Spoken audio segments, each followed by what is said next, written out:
ಏನು supreme court ಆದೇಶ ಕೊಟ್ಟಿದೆ ಆ ಪ್ರಕಾರ ಮಾಡ್ತೀವಿ. ಅಷ್ಟರೊಳಗಡೆ ಮಾಡಲಿಕ್ಕೆ ನಾವೆಲ್ಲ election commission state election commission ಅವ್ರದ್ದೇನೋ ಅಫಿಡವಿಟ್ ಫೈಲ್ ಮಾಡಿದ್ದಾರೆ, ಅದು ಅವ್ರು ಬಿಟ್ಟಿದೆ. ಬಟ್ ಸರ್ಕಾರ ನಾವೆಲ್ಲ ಥರದ ಆದೇಶ ಕೊಡ್ತೀವಿ. ನಮಗೆ ಜಿಲ್ಲಾ ಪಂಚಾಯತ್ ಎಲೆಕ್ಷನ್ ಆಗಬೇಕು, ತಾಲೂಕ್ ಪಂಚಾಯತ್ ಎಲೆಕ್ಷನ್ ಆಗಬೇಕು, ಎಲ್ಲರಿಗೂ ಕೂಡ ನಾವು ಅವ್ರಿಗೆ ಏನು ಸಂವಿಧಾನದ 73-74 ಅಮೆಂಡ್ಮೆಂಟ್ ಪ್ರಕಾರ ಏನು ಮಾಡಬೇಕು ಅದಕ್ಕೆಲ್ಲ ಸಿದ್ಧತೆಯನ್ನು ನಾವು ಮಾಡ್ತೀವಿ. ಯಾವ ಸ್ಟ್ರಕ್ಚರ್ಗೆ ಏನಿಲ್ಲ, ಕೆಲವೆಲ್ಲ ಅಬ್ಜೆಕ್ಷನ್ಸ್ ಆಗ್ತಾರೆ, ತಪ್ಪೇನಿದೆ, ಅವರವರ ವಿಚಾರದಲ್ಲಿ ಅಬ್ಜೆಕ್ಷನ್ ಆಗ್ತಾರೆ. ಅದಕ್ಕೊಂದು ಸಮಿತಿ ಇದೆ, ಆ ಸಮಿತಿ ಏನು ತೀರ್ಮಾನ ಮಾಡಬೇಕು ಮಾಡ್ತಾರೆ. ನಮ್ಗೇನು ತರಲ್ಲ, state election commission election conduct ಮಾಡೋದು, ಅವ್ರಿಗೂ ಇನ್ಸ್ಟ್ರಕ್ಷನ್ ಕೊಟ್ಟಿದ್ದೀವಿ, ವಿ ಆರ್ ರೆಡಿ ಅಂತೇಳಿ. ಅವ್ರೇನು ಟೈಮ್ ಲೈನ್ ಇತ್ತು ಆ ಟೈಮ್ ಲೈನ್ ಪ್ರಕಾರ ಏನು ಬೇಕೋ ನಾವು ಮಾಡಿದ್ದೀವಿ ಅಷ್ಟೇ.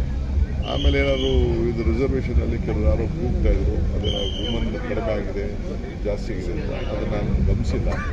ನಾನು ನೋಡ್ತೀನಿ ಅಂಥದ್ದೇನಾದ್ರು ರೆಕ್ಟಿಫಿಕೇಶನ್ ಅವ್ರಿಗೆ ಮಾಡಕ್ಕೆ ಹೇಳ್ತೀನಿ. ನಾವೇನು ಇಂಟರ್ಫಿಯರ್ ಅಂತೂ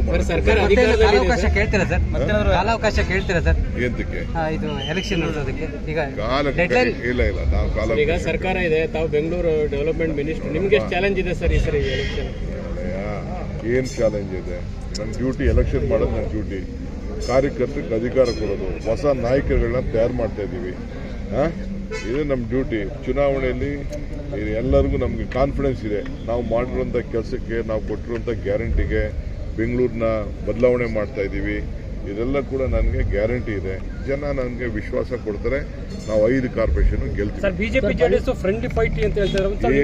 ಅವ್ರು ಏನು ಬೇಕಾದ್ರೂ ಮಾಡ್ಕೊಳ್ಳಿ, ಜೊತೆ ಯಾರು ಇರಲಿ, ಬೇರೆ ಯಾರು ಮಾಡ್ಕೊಳ್ಳಿ, ಏನು ಬೇಕಾದ್ರೂ ಮಾಡ್ಕೊಳ್ಳಿ.